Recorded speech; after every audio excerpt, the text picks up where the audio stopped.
so surprised at Steel Diver and Pilot Wings just like lack of content. You in could these literally games. finish either of those games in a night. And I know people are arguing that for the full unlocks it's a huge game, but like getting there is fairly tedious. Like some of that Pilot Wing stuff is fun to go through a couple times, but with that difficulty ramp up, it's not really that much fun to unlock those platinum challenge or diamond challenges or whatever. Yeah, I mean, I felt like the first few difficulties were like too easy, and then it just immediately goes to you're gonna try this over and over and over again until you make 0 mistakes to get it. So.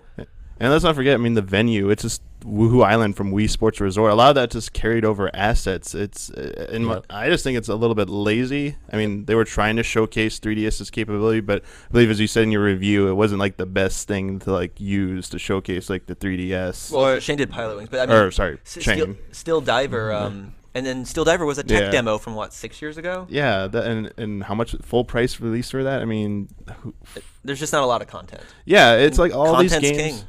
I mean, is.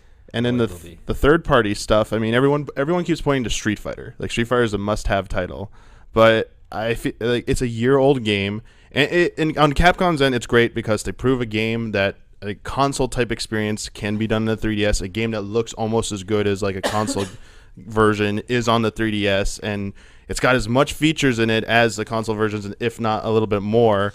But it's a year-old game they put on there, and you look to what's coming out after this launch lineup, they've got like nothing for like the next 3 months. The only thing they have are tentative dates for a few games, possibly in June.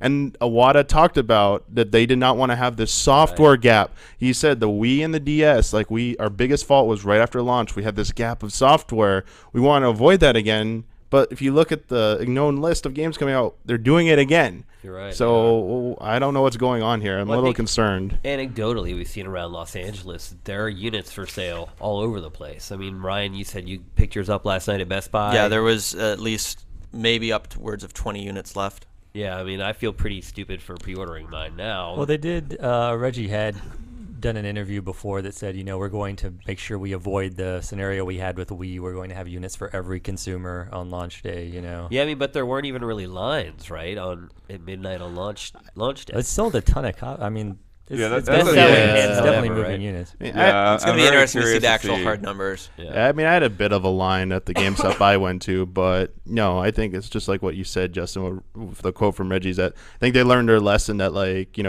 high demand but short supply. Like, they lost probably a lot of sales on the Wii and DS initially, and they didn't want to make that mistake again.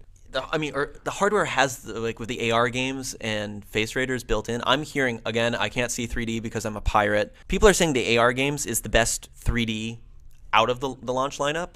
I mean, are you guys finding that? I don't know if I go that